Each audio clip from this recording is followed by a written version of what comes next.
you can you hear me? I'm up there, it's just the head's in the way. There's some advantage in the poetry event if you cannot hear. The advantage is you can pretend you understand and have a little nap. Though I would like to make sure that everybody can hear me so that I can speak. Welcome you all.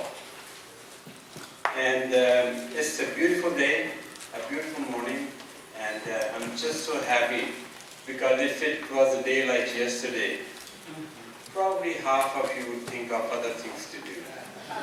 But it's our passion for poetry that brings us together. And Writers International Network, this is the third annual Autumn Dance Poetry. The name is inspired by the falling leaves. But I guess it may be a little bit symbolic of, as I look around, we are in kind of the golden period of our lives. But I don't know about you, but I don't want to fall. Not yet. But then again, I haven't seen anybody who says they want to fall. So let's celebrate the colors and dance without thinking about the falling. Now, you are welcome to, we have lined up a whole lot of poets. Hopefully they would be reading on the theme, but if they're not, it doesn't matter, because we just want to enjoy poetry. Before I start, most of you probably knew Miss Valerie P. Taylor. She was very active on the local scene in the literature, and she has touched many people's hearts. And she was also recipient of Writers International Network Distinguished Poet and Writer Award last year. And sadly, she passed away a few weeks ago. So I would like you to stand up for 30 seconds and pay tribute to her, our friend, Miss Paul.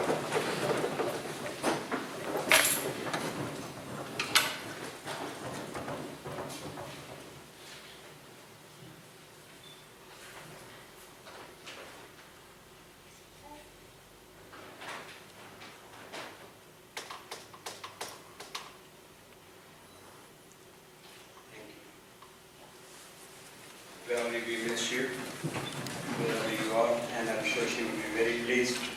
Our colleagues are still remembering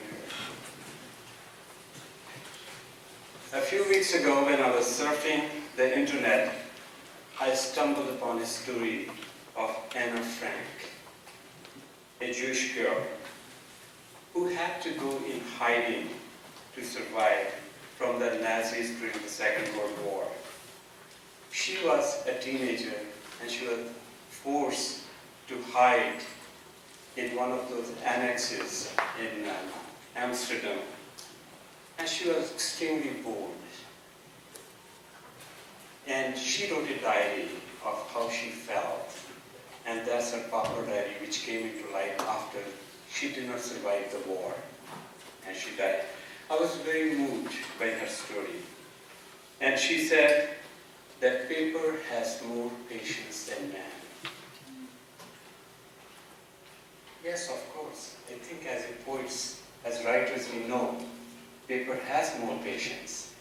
Because you can sit there whole day and wonder you want to write something, paper is not going to comment. And whatever you write on it, it's not going to judge you. It's not going to say anything. And hopefully whatever you write is going to survive long after you're gone. So my friends, we are blessed with that creativity, a skill that's unique to us. So use it, write it, because paper is not going to judge. Of course, you may be using laptop. The monitor is not going to judge. So, but in that case, you have to save it. A paper is perfect listener. You can write on it anything you want.